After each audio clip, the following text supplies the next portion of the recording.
Hello বন্ধুরা, তোমরা সকলে কেমন আছো? আশা করি প্রত্যেকে ভালো আছো। তো অবশেষে টিআই আর্মি তরফ থেকে নতুন একটি নোটিফিকেশন বের হয়ে গেল, যেখানে তোমরা অল ওভার ইন্ডিয়া মেল এবং ফিমেল আবেদন করতে পারছো। কীভাবে আবেদন করবে, কোথা থেকে আবেদন করবে, কী প্রসেস রয়েছে, সম্পূর্ণ খুঁটিনাটি বিষয়ে আলোচনা করা হয়েছে ধরে ধরে। তো তোমরা যদি এই চ্যানেলে প্রথম হয়ে থাকো, অবশ্যই চ্যানেলটিকে সাবস্ক্রাইব করে পাশে থাকবে এবং বন্ধুদের মধ্যে অবশ্যই বেশি বেশি করে শেয়ার করবে। তো হ্যালো বন্ধুরা, আমি হিমাংশু, তোমরা দেখছো হিমাংশু দাদা ইউটিউব চ্যানেল। তো টিএ আর্মি তরফ থেকে যে নোটিফিকেশনটি বের হয়ে গিয়েছে, যেখানে তোমরা অল ওভার ইন্ডিয়া মেল এবং ফিমেল আবেদন করতে পারছো। আবেদন প্রসেস কি রয়েছে, আবেদন কিভাবে করবে, স্টেপ বাই স্টেপ ধরে ধরে আলোচনা করা হয়েছে। তোমাদের আবেদন প্রসেস কি সেটি দেখিয়ে দেওয়া হয়েছে এবং এজ লিমিট কত থাকা প্রয়োজন, কী কী ডকুমেন্টস তোমাদের আপলোড করতে হবে এবং আবেদনের লাস্ট ডেট কবে, সমস্ত কিছু খুঁটিনাটি বিষয় ধরে ধরে আলোচনা করা হয়েছে। তো তোমরা অবশ্যই ভিডিওটি একটু স্কিপ না করে প্রথম থেকে শেষ পর্যন্ত মনোযোগ দিয়ে দেখো এবং ভিডিওটি ভালো লাগলে অবশ্যই লাইক এবং সাবস্ক্রাইব করে পাশে থাকো। তো চলো তোমাদের নোটিফিকেশনে যাওয়া যাক, কী বলেছে, কী তুলে ধরা হয়েছে। দেখো, টেরিটোরিয়াল আর্মি ভারতীয় নিয়োগ কী বলেছে তোমাদের। পোস্টের নাম বা পদের নাম, যে পোস্টে তোমরা আবেদন করতে পারবে, সৈনিক জিডি, সৈনিক ক্যারিয়ার, যে সমস্ত পোস্ট রয়েছে, যে সমস্ত পোস্ট রয়েছে সেই সমস্ত পোস্টে তোমরা আবেদন বা অ্যাপ্লাই করতে পারছো। এবং তোমাদের বিজ্ঞাপন, সংক্ষিপ্ত বিজ্ঞাপন রয়েছে 2025-এ। মোট যে শূন্যপদ রয়েছে 3500টি পোস্ট রয়েছে, যে পোস্টে তোমরা আবেদন বা অ্যাপ্লাই করতে পারছো। আবেদন শুরুর তারিখ মাসে তোমাদের আবেদন প্রক্রিয়া বা শর্ট নোটিশ দেওয়া হয়েছে। এপ্রিল মাসে তোমাদের আবেদন শুরু হয়ে গিয়েছে। তো আবেদন কিভাবে করবে, কি প্রসেস রয়েছে, সমস্ত কিছু ধরে ধরে আলোচনা করানো হয়েছে। তোমরা অবশ্যই ভিডিওটি স্টেপ বাই স্টেপ দেখো। তো চলো, আর কি বলেছে দেখো।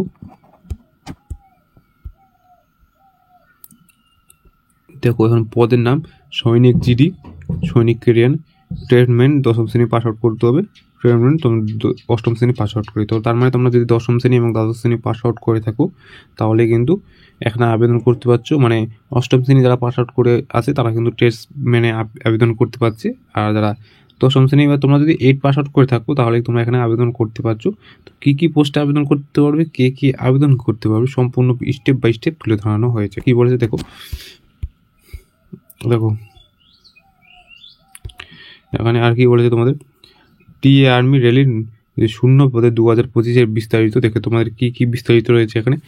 সৈনিক জিডির যে পোস্ট রয়েছে সেখানে রয়েছে 2500টি পোস্ট রয়েছে। সৈনিক এরিয়ান যে সেখানে রয়েছে 50টি পোস্ট রয়েছে। ট্রেডম্যান 10ম শ্রেণীতে তোমরা যারা পাস আউট করে আসো তারা কিন্তু এখানে আবেদন করতে পারবে, এখানে 300টি পোস্ট রয়েছে। ট্রেডম্যান যারা 8ম শ্রেণী পাস আউট করেছো, এখানে 300টি পোস্ট রয়েছে, তোমরা এখানে আবেদন করতে পারছো। তো মোট সম্পূর্ণ মিলে 3500টি। তো সম্পূর্ণ মিলে তোমাদের 3500টি পোস্ট রয়েছে, যে পোস্টে তোমরা আবেদন করতে পারছো একদম নির্ভুলভাবে হাতে রাখা মোবাইলের মাধ্যমে। তো কী প্রসেসে আবেদন করবে, কীভাবে আবেদন করবে, সমস্ত কিছু তুলে ধরা হয়েছে। তো চলো, আর কি বলেছে দেখো। কারা কারা আবেদন করতে পারবে, এখন কে আবেদন করতে পারবে, কি প্রসেসে আবেদন করবে। সর্বভারতীয় পুরুষ এবং মহিলা আবেদন করতে পারছো। সর্বভারতীয় পুরুষ এবং মহিলা আবেদন করতে পারছো যে কোনো জেলা থেকে, যে কোনো জায়গা থেকে, অল ওভার ইন্ডিয়া মেল এবং ফিমেল কিন্তু আবেদন করতে পারছো, কিন্তু তোমরা অ্যাপ্লাই বা আবেদন করে দিতে পারছো। তো চলো, আর কি বলেছে দেখো। তোমাদের এবার বেতন স্কেল কত হতে পারে, কত থাকতে পারে তোমাদের। দেখো, টিএ আর্মি ভারতীয় নিয়োগে তোমাদের বেতন কত থাকতে পারে। তোমাদের 15,500 টাকা থেকে তোমাদের 69,400 টাকা তোমাদের কিন্তু পার মান্থ স্যালারি হবে। ভালো মানের একটি স্যালারি রয়েছে, যেখানে তোমরা অল ওভার ইন্ডিয়া মেল এবং ফিমেল আবেদন করতে পারছো। এবং আবেদন ফিস কাদের জন্য কত রয়েছে, কত টাকা তোমাদের আবেদন করার সময় দিতে হচ্ছে সেটি দেখে নাও। দেখো, আবেদন ফিস তোমাদের কি বলেছে। আবেদন ফিসে চলো একটু দেখে নাও, নিচে আসি। এখানে কি বলেছে তোমাদের আবেদন ফিস কত লাগছে কাদের জন্য। যারা ইউআরএল, জেনারেল এবং ওবিসি রয়েছে, প্রার্থী রয়েছে, তাদের জন্য কোনো টাকা লাগছে না, একদম ফ্রিতে আবেদন করতে পারছো কোনো টাকা পয়সা ছাড়া। এবং যারা এসসি এসটি রয়েছে, মহিলা প্রার্থী, তাদের জন্য কোনো টাকা লাগছে না, একদম ফ্রি মোডে তোমরা আবেদন করতে পারছো। আশা করি ক্লিয়ার। তার মানে কারোর জন্য কোনো টাকা লাগছে না, আবেদন করার সময় তোমরা অনলি ফ্রিতে আবেদন করতে পারছো। এবং আর কি বলছে তো, টিএ আর্মি রেলের ভর্তি যে শারীরিক পরীক্ষায় কী রয়েছে, উচ্চতা পুরুষ প্রার্থীদের জন্য কত থাকলে তোমরা আবেদনটি করতে পারছো। দেখো, তোমাদের পুরুষ প্রার্থীদের জন্য কত রয়েছে বা কত থাকলে তোমরা এখানে আবেদন করতে পারছো। দেখো, এখানে কি বলেছে তোমাদের, সকল পোস্টের জন্য 160 সেমি তোমাদের উচ্চতা, ঠিক আছে। তো যারা পুরুষ প্রার্থী রয়েছে 160 সেমি উচ্চতা থাকতে হবে। তোমাদের বুকে যে ছাতি রয়েছে সেটি কত থাকতে হবে, তোমাদের বুকে ছাতি 77 সেমি তোমার প্রায় থাকতেই হবে। তোমাদের 77 সেমি তোমাদের যদি থাকে তাহলে তোমরা এখানে আবেদন করতে পারছো। তোমাদের ওজন মিনিমাম 50 কেজি তোমাদের থাকতেই হবে ওজন। মহিলা প্রার্থীদের জন্য যারা রয়েছে, তারা মহিলা ক্যান্ডিডেট যারা রয়েছে তাদের জন্য কিন্তু 40 থাকতে হবে। যারা পুরুষ রয়েছে তাদের 50 এবং যারা মহিলা ক্যান্ডিডেট রয়েছে তাদের জন্য 40। এবং আর কি বলছে তোমাদের এজ লিমিট কত থাকা প্রয়োজন, কত থাকলে তোমরা আবেদন করতে পারছো। প্রার্থীদের অবশ্যই 18 বছর হয়ে গিয়ে থাকতে হবে। তোমাদের যদি মিনিমাম 18 বছর হয়ে গিয়ে যায় তাহলে তোমরা এখানে আবেদন করতে পারছো। দেখো 18 যদি কম হয় তাহলে কিন্তু আবেদন বা অ্যাপ্লাই করতে পারছো না। 18 থেকে 42 পর্যন্ত তোমাদের এজ লিমিট থাকতেই হবে। তোমাদের যদি 18 কম হয়, এখন অনেকে আবার কমেন্ট বক্সে কমেন্ট করে জানায় যে দাদা আমার 17 প্লাস চলছে, 16 প্লাস চলছে, আমি কি আবেদন বা অ্যাপ্লাই করতে পারবো? সেক্ষেত্রে বলবো না, তোমাদের যদি মিনিমাম 18 প্লাস হয়ে গিয়ে থাকে তাহলে তোমরা এখানে আবেদন করতে পারছো। 18 নিচে যদি হয় তাহলে কিন্তু তোমরা এখানে আবেদন করতে পারছো না। এবং 18 থেকে 42-এর মধ্যে তোমাদের যদি এজ লিমিট হয়ে গিয়ে থাকে তাহলে তোমরা এখানে আবেদন করতে পারছো। 18 থেকে 42-এর যদি উপরে হয়ে গিয়ে যায় তাহলে কিন্তু তোমরা এখানে আবেদন বা অ্যাপ্লাই করতে পারছো না, ঠিক আছে। আশা করি ক্লিয়ার। নিয়ম অনুযায়ী কিছু ছাড় রয়েছে, যারা জেনারেল এবং ওবিসি কাস্ট রয়েছে তাদের জন্য 3 বছরের ছাড় রয়েছে, যারা এসসি এসটি ক্যান্ডিডেট রয়েছে তাদের জন্য 5 বছরের ছাড় রয়েছে। যে নিয়ম অনুযায়ী ছাড় রয়েছে সেটা কিন্তু তোমাদের রয়েছে।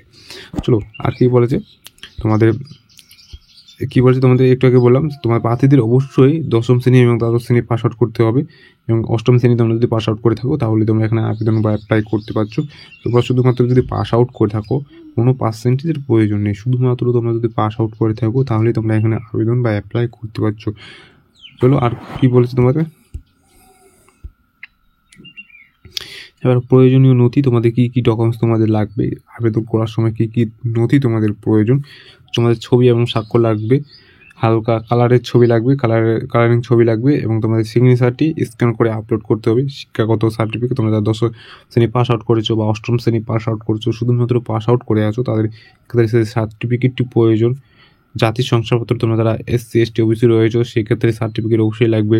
আবাসিক সার্টিফিকেট, তোমাদের যে আধার কার্ডটি রয়েছে সেটি লাগবে। তোমাদের যে বাই পোস্টে বা পোস্ট অফিসের মাধ্যমে যে অরিজিনাল আধার কার্ডটি দিয়ে যায় সেই আধার কার্ডটি কিন্তু স্ক্যান করে আপলোড করার চেষ্টা করবে। যে সমস্ত নথি আমি তুলে ধরলাম সেই সমস্ত নথি অবশ্যই কিন্তু আপলোড করবে। তো চলো আর কি বলেছে, এবার আবেদন প্রক্রিয়া কী রয়েছে দেখো। তোমাদের কীভাবে সিলেকশন করা হবে, কী স্টেপে সিলেকশন করানো হবে সেই স্টেপটি ধাপে ধাপে দেখে নাও। প্রথম ধাপে কী বলেছে, শারীরিক পরীক্ষা নেওয়া হবে, লিখিত এক্সাম নেওয়া হবে, মেডিকেল টেস্ট নেওয়া হবে এবং চূড়ান্ত একটি এক্সাম নেওয়া হবে। এই স্টেপে কিন্তু তোমাদের সিলেকশনটি করানো হবে। আশা করি ক্লিয়ার। যদি কোথাও বুঝতে অসুবিধা হয় অবশ্যই কমেন্ট বক্সে কমেন্ট করে জানানো হবে, আমি ডেফিনেটলি তোমাদের রিপ্লাই দেওয়ার চেষ্টা করব। তো চলো আর কি বলেছে দেখে নাও। দেখে নাও এবং কোনো যদি সমস্যা হয়, এনি প্রবলেম, অবশ্যই কমেন্ট বক্সে কমেন্ট করে জানাবে। চলো আর কি বলেছে দেখো। দেখো এবার আবেদন কীভাবে করবে, কী প্রসেসে আবেদন করবে অনলাইন মোডে ধাপে ধাপে। এখানে কী বলেছে তোমাদের যে অফিসিয়াল ওয়েবসাইটটি রয়েছে, প্রথম স্টেপে কী বলেছে, সেখানে গিয়ে তোমাদের জাস্ট ওয়েবসাইটে দেখতে হবে নোটিফিকেশনটি, ঠিক আছে। তারপর কী বলেছে, তোমাদের যে যোগ্যতা এবং অফিসিয়াল বিজ্ঞপ্তি একটু মনোযোগ দিয়ে পড়তে হবে। তোমাদের যে নোটিফিকেশনটি রয়েছে সেই নোটিফিকেশনটি জাস্ট একটু দেখে নিয়ে পড়ে নিতে হবে কী বলেছে নোটিফিকেশনে। এবং আবেদন যেহেতু অনলাইনে, সে কারণে আবেদন অনলাইনে করতে হবে, অফলাইনে কোনো রকম সুযোগ সুবিধা পাচ্ছ না। আবেদন যদি করতে চাও তাহলে অনলাইনে করতে হবে। এখানে যা যা স্টেপ বলেছে, কীভাবে আবেদন করবে, কী প্রসেসে আবেদন করবে, সমস্ত স্টেপ এখানে ধাপে ধাপে তুলে ধরা হয়েছে। তোমরা জাস্ট একটু দেখে নিয়ে আবেদনটি করবে। এবং তোমরা যদি আবেদন প্রক্রিয়া সম্পর্কে তোমরা যদি ভিডিও চাও অবশ্যই কমেন্ট বক্সে কমেন্ট করে জানাও, আমি ডেফিনেটলি তোমাদের তাহলে নেক্সট ডে ভিডিও নিয়ে আসবো কীভাবে তোমরা আবেদন করতে পারবে হাতে থাকা মোবাইলের মাধ্যমে। অবশ্যই ভিডিও আসবে, তো অবশ্যই তোমরা কমেন্ট বক্সে কমেন্ট করে জানাও। আমি নেক্সট ডে তাহলে ভিডিও নিয়ে আসবো কীভাবে তোমরা স্টেপ বাই স্টেপ আবেদন করতে পারবে তোমাদের হাতে থাকা মোবাইলের মাধ্যমে। তো আজকে এই পর্যন্তই। দেখা হচ্ছে নেক্সট কোনো ভিডিও বা টপিক নিয়ে। তো অবশ্যই তোমরা কমেন্ট বক্সে কমেন্ট করে জানাবে যদি তোমাদের ভিডিও প্রয়োজন হয়। তো কোনো ভিডিও বা টপিক নিয়ে ততক্ষণ পর্যন্ত ভালো থাকো এবং সুস্থ থাকো। এবং নেক্সট ডে তোমাদের যদি ভিডিও প্রয়োজন হয় তো অবশ্যই কমেন্ট বক্সে কমেন্ট করে জানাও, আমি নেক্সট ডে তাহলে ভিডিও নিয়ে আসবো কীভাবে তোমরা হাতে থাকা মোবাইলের মাধ্যমে নির্ভুলভাবে আবেদন করতে পারবে। তো আজকে এই পর্যন্তই। দেখা হচ্ছে নেক্সট কোনো ভিডিও বা টপিক নিয়ে। ততক্ষণ পর্যন্ত ভালো থাকো, সুস্থ থাকো এবং চ্যানেলটিকে সাবস্ক্রাইব করে পাশে থাকো। জয় হিন্দ, জয় ভারত।